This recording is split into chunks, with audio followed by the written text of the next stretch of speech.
unreal exists. Herein lies the peace of God. This is on like the first page once you get past all the copyright stuff in the title. That's what it says. We are living in a virtual sea of love.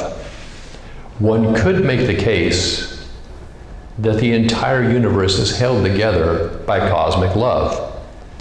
From the protons and neutrons in the nucleus of an atom to the swirling electrons around it, held together by rudimentary love, attraction. Moving up through the cosmos, the planets orbiting the stars, held in place by a kind of cosmic love. The dance of the stars around the center of the galaxy, again, a kind of cosmic love. And although we haven't really discovered this yet, it wouldn't surprise me if one day they say, hey, guess what? All the galaxies are rotating around something else that seems to be at the center of it. Stay tuned. It's all a dance of cosmic love. Of Course in Miracles says, miracles occur naturally as expressions of love. The real miracle is that love inspires them. In this sense, everything that comes from love is a miracle. I mean, here's a real basic example. The creation of a new human being, or any creature for that matter, comes from love. Now, our role in this cosmic dance is to get our ego, with its emotions of greed and fear, out of the way in order so that the love that permeates the universe can permeate us. Now, this is not easy, and therefore I would advise be easy on yourself as you go down the path. A Course in Miracles repeatedly admonishes us to extend love and forgiveness in every situation, to every circumstance, to every person. Again, not easy, but then again, neither is playing a musical instrument or being a great pitcher. But like all difficult endeavors, practice makes perfect. This is what I like to call a skill of the will, which increases in strength each time we remember to do it, to practice love and forgiveness. Delene and I had a guru for many years, and he would have gatherings, and one of the things he would always have people do is sit there and go, he would say, practice, practice, practice love. And we would say, practice, practice, practice love. Practice, practice, practice truth. Practice, practice, practice truth. And sometimes we'd be sitting there going, gee, Guruji, this is kind of elementary, isn't it? But you know what? We need those reminders. It's easy when you're stuck in traffic to not practice love and forgiveness.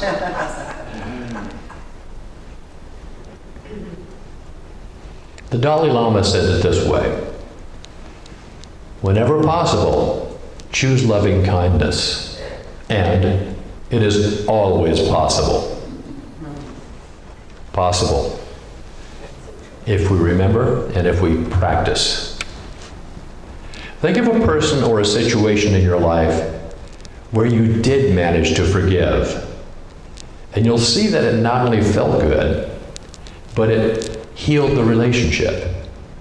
On the other hand, if you have ever borne a grudge and maybe refused to forgive because the offense just seemed too great to merit forgiveness, I'll bet it doesn't feel so good when you think about that situation.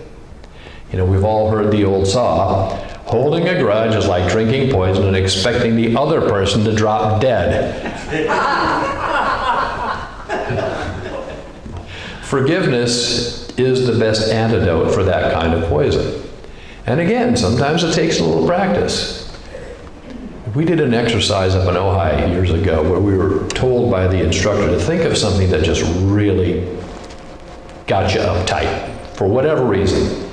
And then he said, now, where do you feel this? And I thought, what do you mean, where do I feel this? And all of a sudden, man, I can feel like a heat and pressure in my temples. And he said, now, wherever that energy is, imagine there's a little open door and you're letting that energy out. Now think of it again. How does it feel? It's still there, but it's less. Okay, so let the energy out. And we did this repeated times. And after about the third time, when he said, now think of the incident again, how does it feel? And it's like, there was no charge to it at all.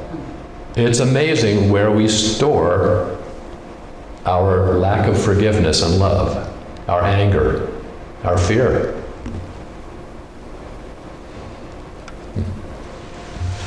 I'm going to read you something you've all heard probably dozens of times, especially if you play weddings like we do. And for this, I'm going to need my other glasses. There's one there. Yeah, thank you.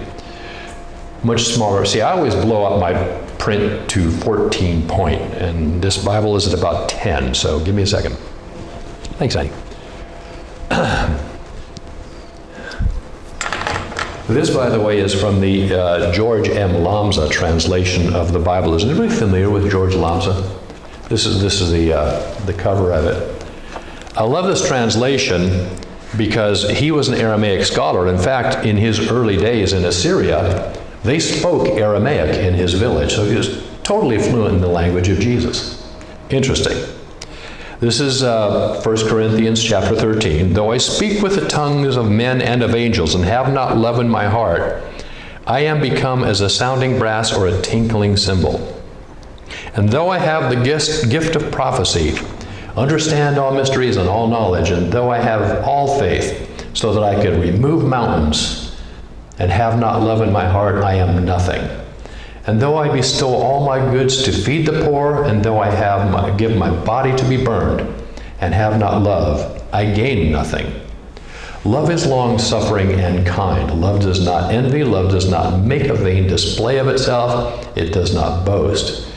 Does not behave itself unseemly, seeks not its own, and is not easily provoked, and thinks no evil. Rejoices not over iniquity, but rejoices in truth. Bears all things, believes all things, hopes all things, and endures all things.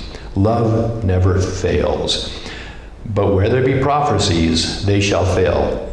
Whether there be tongues, they shall cease. Whether there be knowledge, it shall vanish away. For we know in part, and we prophesy in part. But when that which is perfect is come, then that which is imperfect shall come to an end. That's very different than the way traditional Bibles state it. I think there's a really brilliant subtext there. When I was a child, I spoke as a child. I understood as a child. I thought as a child. But when I became an adult, I put childish things away. For now we see through a mirror darkly. Most translations say through a glass darkly. But in the original Aramaic, it was a mirror, which is a big distinction when you think about it. I see through a mirror darkly. I don't see a pure image of who I really am. I see the ego. I see my problems. I see all that stuff that I carry around like a knapsack full of rocks. For now we see through a mirror darkly, but then, face to face.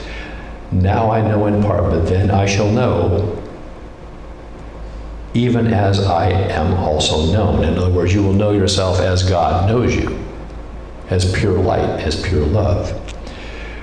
Now abide faith, hope, love, and these three, but the greatest of these three is love.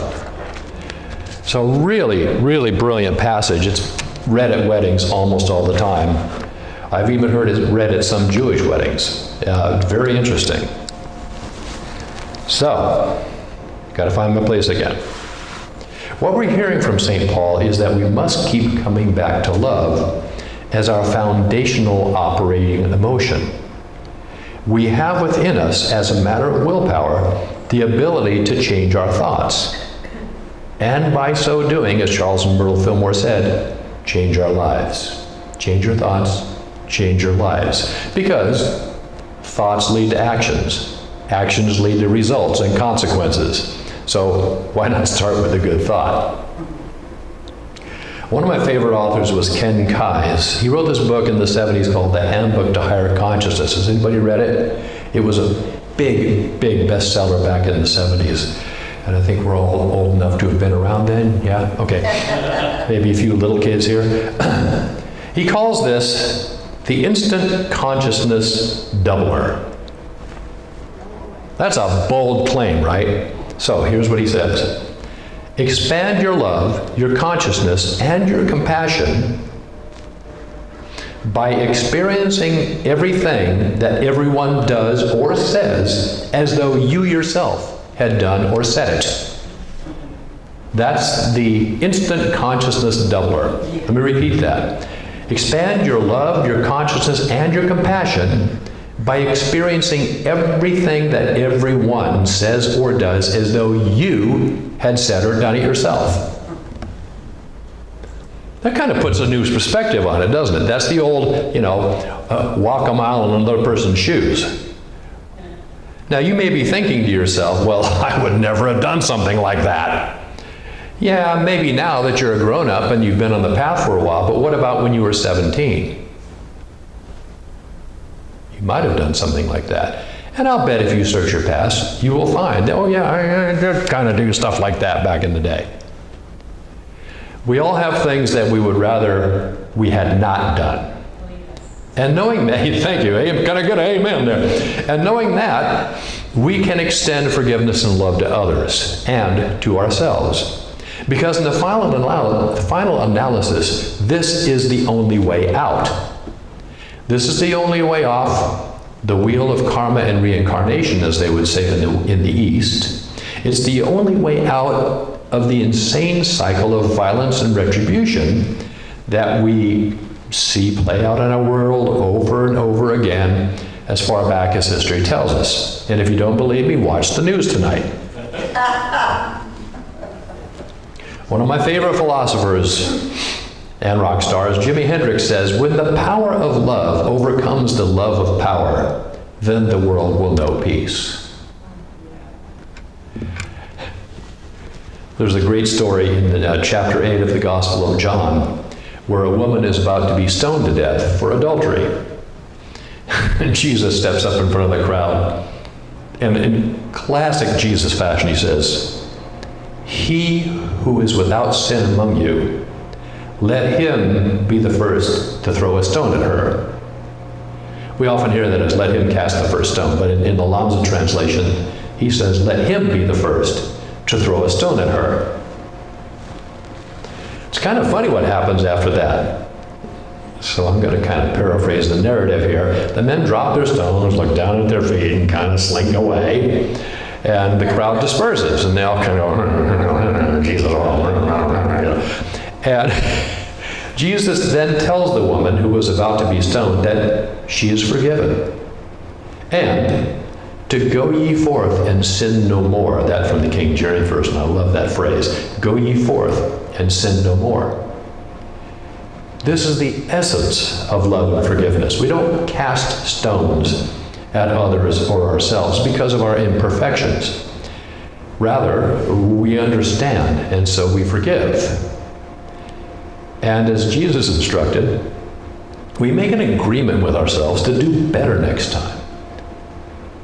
If you can just do that, forgive yourself and vow to do better next time, your life is going to be on a very, very righteous path. And you'll make a mistake again, and you come back, okay, I messed that up. I'm going to do better next time. Love begins with the acceptance of what is or who someone is, including ourselves. This, in and of itself, clears the path, opens the door for true understanding to enter into the situation. And then unconditional love can emerge as a consequence of really understanding why someone did or said what they did. Remember, when someone does something that you find affronting, it's not about you. It's about them and all their stuff, that knapsack full of rocks they're carrying around with them. But here's the key. As a conscious individual, you have the opportunity to give them unconditional love. And this begins the healing process. They may have never experienced that before. They may have never been forgiven, and they may have never forgiven themselves. But you have a rare opportunity to show them what that looks like. Let's make one thing really clear here. I'm going to go off script a bit. To forgive does not mean to condone. Bad behavior should be called out, right? Otherwise, we would not have anybody in jail. We'd have a bunch of criminals running around doing criminal stuff. However, this also means that while we are calling people out on what they've done, we also extend our hearts and our higher consciousness to them and say, now let's vow better to do better next time, and then let the whole thing go. Again, from John Lennon, there are two basic motivating forces, fear and love. When we are afraid, we pull back from life. When we're in love, we open to all life has to offer with passion, excitement, and acceptance. But we need to learn to forgive ourselves first, in all our glory and imperfections. If we cannot love ourselves, we cannot fully open to our ability to love others or live up to our potential.